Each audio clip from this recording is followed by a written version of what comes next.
जय शिव गोरक्ष। प्रिय श्रोताओं, आप सुन रहे हैं स्कंद पुराण और आज आप भाग सुनेंगे स्कंद पुराण का भाग 79 तथा माहेश्वर खंड का भाग 78। पिछले भाग में आपने सुना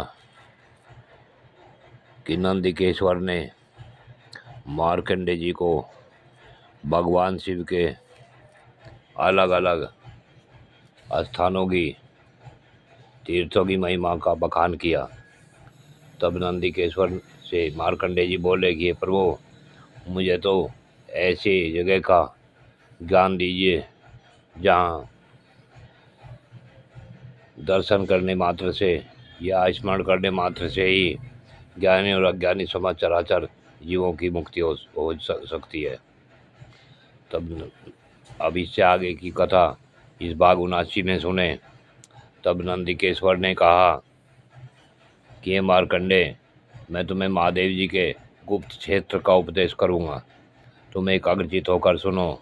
इस पर दृढ़ विश्वास करते हुए सुनो कि कामदेव का नाश करने वाले भगवान शिव का स्मरण करने से, भगवती पार्वती जी के चरणों में मस्तक झुकाने से, ओंकार का उच्चारण करने से तुम्हें महान कल्याण का अवसर प्राप्त होगा। तपोवन दक्षिण दिशा में द्राविड़ देश के भीतर भगवान चंद्रशेखर का अरुणाचल नामक महान क्षेत्र है। उस प्रदेश को पृथ्वी का हृदय समझो। लोक हितकारी महादेव जी उस क्षेत्र में स्वामी पर्वत रूप में प्रकट हों अरुणाचल नाम से विख्यात हैं। अरुणाचल साक्षात परमेश्वर शिव का स्वरूप है तथा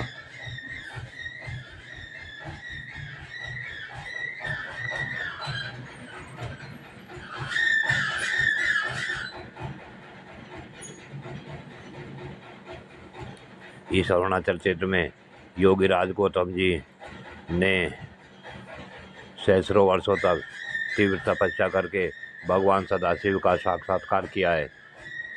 पूर्व काल में गिरिराज नंदिनी उमा ने भी वहीं तपस्या करके प्रसन्न किए हुए शिव के शरीर में वामार्ध भाग पर अधिकार प्राप्त किया था। गौरी देवी ने वहाँ अरुणाचलेश्वर लिंग की स्थापना की है, जो मनुष्य को भोग और मोक्ष प्रदान करता है।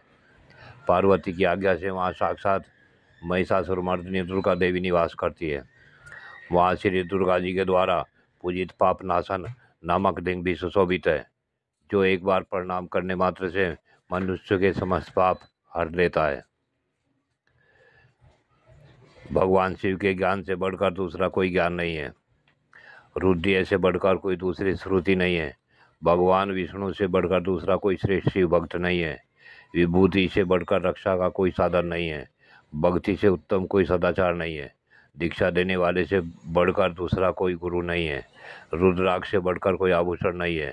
शिव शास्त्र से उत्तम कोई शास्त्र नहीं है।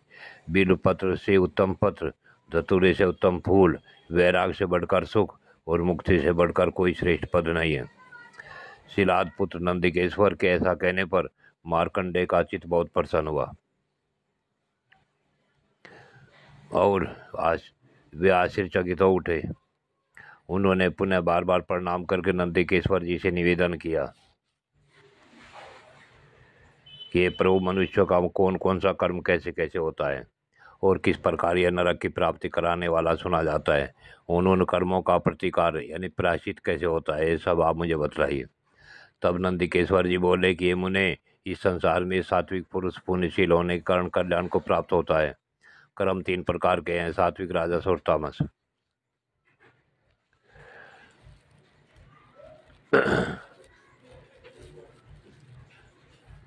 अतः विधाता ने इन तम प्रधान कर्मों के उपभोग के लिए विचित्र विचित्र नरकों का भी निर्माण किया है।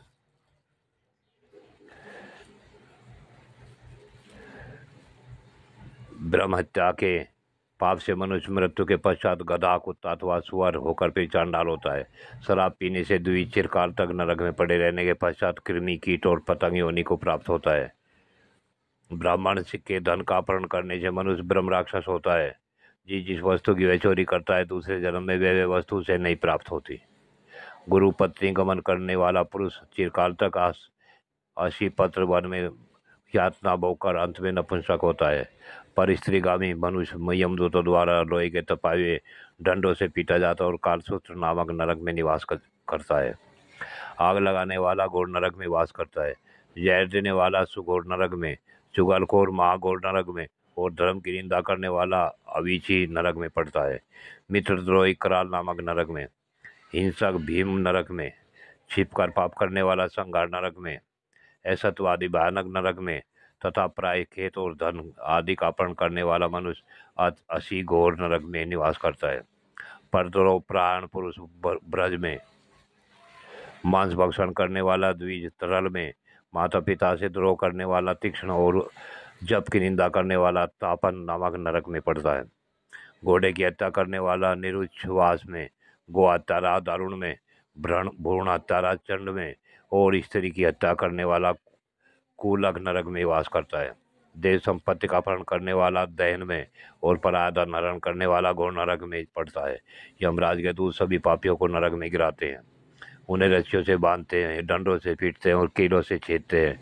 तीखी चोंच वाले बगुले, गिद्ध, भयंकर नेत्रों वाले बड़े बड़े सर्प, काले नाग, व्याघ्र तथा हिंसक जीव पापियों को डसते हैं।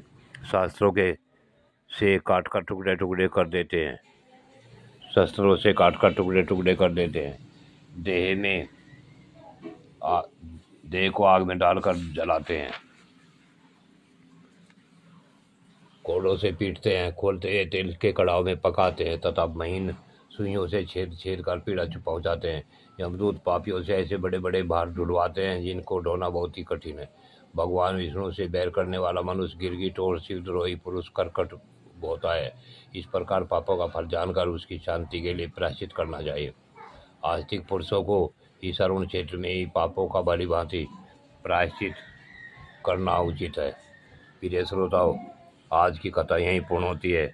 आगे की कथा अगले भाग में। जय शिव गोरख।